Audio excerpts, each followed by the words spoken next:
Estamos de volta aqui no Saúde e Vida, hoje com convidados super especiais, falando sobre o autismo, com Felipe Rezende, Valéria Faria Barros, Tereza Cordeiro e Natália de Moraes. Estamos aqui debatendo o tema autismo, a inclusão, né, do espectro na sociedade, né, no dia a dia, para viver uma vida normal, né? Então, nós estamos aqui debatendo nos bastidores, né? Agora queremos debater aqui com você, né, o que nós estamos tratando. Você propor um tema. Qual é o tema agora? Pois diagnóstico não é destino, né? Diagnóstico não é destino. Então, pode começar por você. Pois é, porque muitas famílias, quando recebem o diagnóstico, né, que às vezes a criança é muito pequenininha, a família cria planos, sonhos, e quando recebe um diagnóstico que a criança está no espectro autismo, a família fica muitas das vezes sem chão, né? Está aqui a Tereza, psicóloga, para falar para a gente das fases do luto, né, Tereza? E, enfim, eu costumo dizer, né, que o diagnóstico realmente ele não é um destino traçado e a criança vai estar fadada a ser excluída. Pelo contrário, né, a família, quando recebe esse diagnóstico, ela tem duas opções. Ou ela vive a fase do luto, realmente, a criança perde muito tempo até entrar num processo terapêutico, ou então, mesmo a família com dificuldade, já parte para a intervenção terapêutica. Porque o quanto antes vier o diagnóstico e o quanto antes vier as intervenções terapêuticas, mais tempo a criança ganha na sua escada do desenvolvimento, né? A gente diz que a criança tem janelas de oportunidade durante a sua infância. E quando passam essas janelas de oportunidade, o desenvolvimento ele se torna mais difícil. Não que seja impossível, né? Mas se torna mais difícil. Então, aproveitar as janelas de oportunidade dentro da escala do desenvolvimento infantil é muito importante. Então, quando a família recebe um diagnóstico, ela precisa partir para a intervenção terapêutica. Partir para ação, né? Isso mesmo. Sim. Inclusive, a associação também trabalha com os familiares, né, Valéria? Isso, nós fazemos justamente esse trabalho de incentivar as famílias a levar a criança desde cedo para as terapias. E, assim, eu que atendo todas as famílias lá na associação, esse primeiro, o acolhimento, quem faz sou eu, né? E, assim, eu pego as famílias do jeito que eu estive um dia, né? No fundo do poço. Né, porque a gente não espera nunca que o filho tenha alguma coisa. E quando vem o diagnóstico de autismo, a ideia que se tem do autismo é aquela coisa estereotipada, né, que o mundo acabou, a vida do meu filho não existe mais e a minha vida também não. Então, a família acabou. Inclusive, muitos casamentos passam por momentos difíceis, até de separação por conta do autismo. É uma realidade. Sim. Nós vemos lá na associação isso. Então, assim, muitas vezes eu recebo famílias que chegam lá desesperadas, chorando porque meu filho foi diagnosticado e agora o que eu faço? Acabou tudo. E a gente mostra justamente isso. A esperança, né? A esperança, eles são capazes. A gente diz, todo autista nasceu para brilhar, cada um do seu jeito, né? Mas eles têm condições. E eu gosto de falar da questão do meu filho, porque o primeiro diagnóstico do meu filho foi autista severo. Hoje ele é moderado. E o Felipe trata dele, a Natália também, eles estão aqui para provar o quanto meu filho se desenvolveu por causa das terapias. Hoje ele é outra criança, né? Então, acreditar no seu filho e lutar por ele junto com ele. Porque deixar 40 minutos numa terapia, não querer saber de mais nada, levar para casa e deixar ele num tablet, no celular ou na frente da televisão, não vai resolver. Ele não vai se desenvolver assim.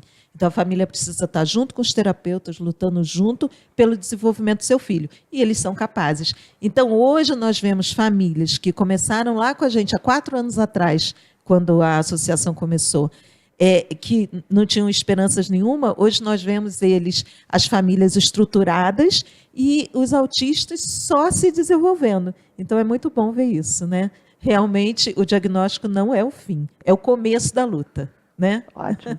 E, Tereza, o que você tem a dizer sobre o tema? Basicamente o que a Valéria falou.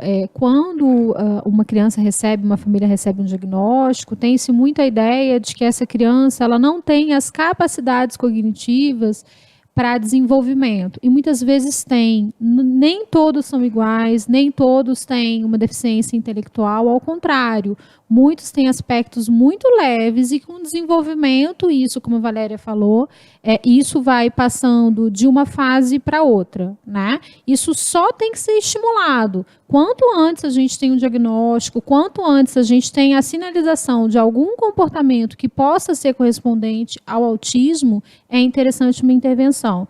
Porque a gente consegue, de alguma forma, minimizar esse impacto e desenvolver aquelas habilidades que elas estão intactas para que essas habilidades se sobreponham a essas que estão prejudicadas. E aí a criança se desenvolve. Então, o desenvolvimento, ele é presente, ele só precisa de uma estimulação mais intensiva, eu diria. E no caso, qual é o primeiro momento que os pais podem detectar algo que eles possam dizer, vamos procurar ajuda? Atualmente, a partir de 6 meses. Existem uma série de indícios e, assim, a gente tem que ter muito cuidado com o que a gente ouve na internet, tá? Não é qualquer coisa que representa o espectro, é um conjunto de sintomas, é um conjunto de apresentações. Então, a coisa do olhar social, né? Todo neném olha para a mãe, né? Isso, de repente, pode ser um fator. A coisa, né, do sorriso social também, a coisa do ouvir o som, direcionar a cabecinha, né? Então, alguns aspectos específicos, e quem vai fazer isso, gente, é quem é médico, neuropediatra. Eu acho que o pediatra, né? que é o que convive sempre, é ele que vai primeiro detectar, então, isso no bebê, no caso. Com né? certeza. Só que a gente tem que ter muito cuidado, porque alguns pediatras, eles não estão tão antenados com isso. E aí, por isso, essa demora de diagnóstico. E os pais podem exigir isso, assim, tipo, exigir. Solicitar, né? Isso, ficar de olho na hora da Porque da são consulta, marcadores biológicos mesmo, né? Uma criança, quando ela está interessada em um objeto, ela vai até o objeto. Quando ela ouve um barulho interessante, um estímulo interessante, ela costuma ir em direção, né? Todo autista não vai em direção? Não. Não existe uma particularidade do quadro. São inúmeros comportamentos, por isso o espectro. Então, nunca tem um igual ao outro. Né? Talvez por isso a dificuldade de diagnóstico. Atualmente, a Associação Brasileira de Pediatria lançou, né, uma lei obrigando, né, os pediatras a seguirem um protocolo para ajudar nesse diagnóstico. Teresópolis tem seguido? Você acha? Não. Quero provocar o debate. Os relatos das famílias na associação é que a maioria diz, vamos esperar até 2 anos e meio, 3 anos para encaminhar. E, na verdade, como Tereza falou, com 6 meses, nós já temos aí sinais que podem fazer com que essa família procure orientação, um neuropediatra, né, um neuropsicólogo, para poder começar. Então, quanto mais cedo, melhor. Quanto mais cedo, melhor. Né? Fiquem todos atentos em relação a isso. E uma estimulação também, né? Um psicomotricista, uma TO, um psicólogo, um neuropsicólogo também, um educador, né? Todo mundo pode estimular, os pais podem estimular essa criança. Esse período de desenvolvimento que ele está falando é um período que ele é crucial, mas ele não é determinante. Então, assim, aos 6 meses, mais ou menos até os 7, existe um mecanismo cerebral, que é o que a gente chama de poda neural, que ficam as conexões que são especializadas, ou seja, aquelas que foram muito utilizadas, aquelas que realmente vão se tornar uma função no nosso corpo, no nosso cérebro. Então, se eu estimular, eu consigo manter essa circuitaria a ponto dessa criança ter a possibilidade de adquirir essa habilidade. Então, estimulação é tudo. Sim. Isso que eu ia falar. E no seu caso? E o que eu vejo muito, que as famílias chegam desesperadas. E como adquirir, né? Todos esses conhecimentos e fazer essas conexões é muito simples, através do brincar. Porque o que você vê a partir de um diagnóstico, a família esquece. Né? Eu costumo falar para todas as famílias, esquece o diagnóstico do seu filho, brinca com ele. Porque é através do brincar que a criança desenvolve, que a criança aprende, através de conviver com outras crianças em ambientes diferentes, que não sejam só dentro de casa ou só na escola. Ela precisa desse convívio, ela precisa das experiências.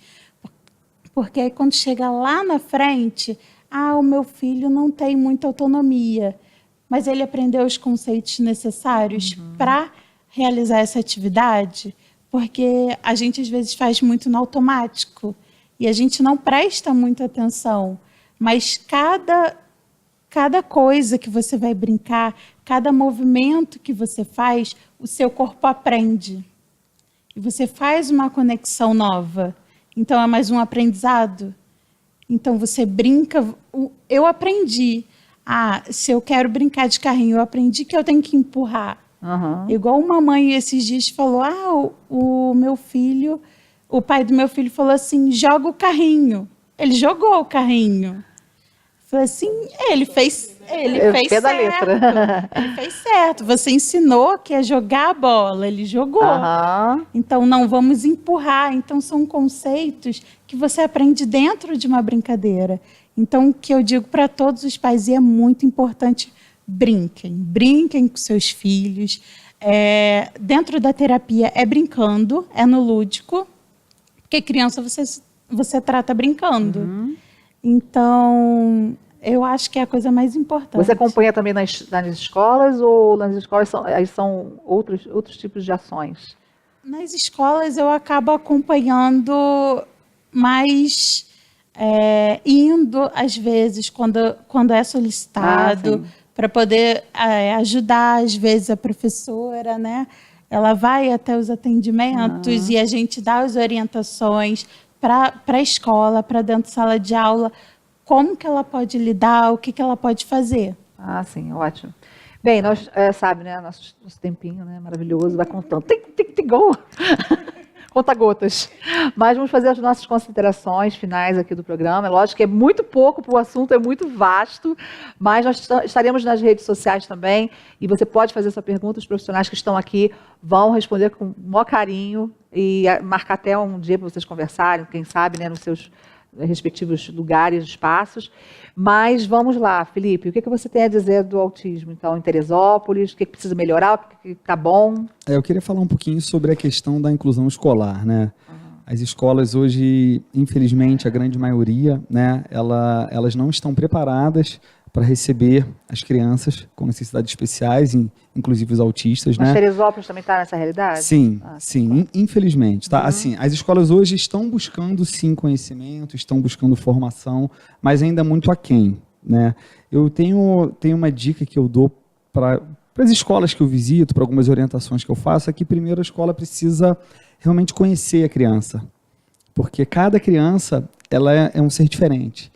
Então, a escola, conhecendo a individualidade daquela criança, ela vai poder se adequar ao perfil daquela criança e, sim, se flexibilizar e se ajustar para proporcionar um desenvolvimento suficiente para aquela criança.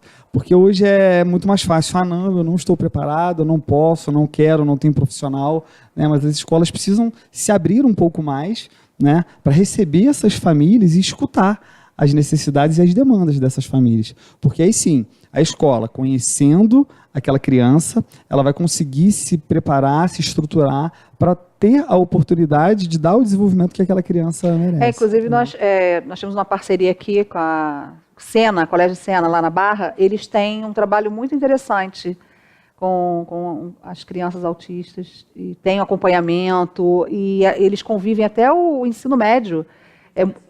Exatamente, é muito interessante o comprometimento, né, dessa escola. Bacana, que é o exemplo que a gente tem, que a gente participa. Para outras escolas também, né? Estarem de portas abertas para aprender. Sim. Porque, na verdade, não existe uma receita de bolo. Não tem uma receita de bolo. Deveria ser uma regra para todas as escolas fazerem a mesma coisa, né? Pois é. E aí, Tereza, suas considerações? Primeiro que, assim, gente, dá para desenvolver os comportamentos. Eu sei que as famílias é muito difícil lidar, é um quadro que gera muito luto, gera muita dúvida em relação à nossa capacidade, eu acho, de ser mãe, né, de estar ali ensinando essa criança.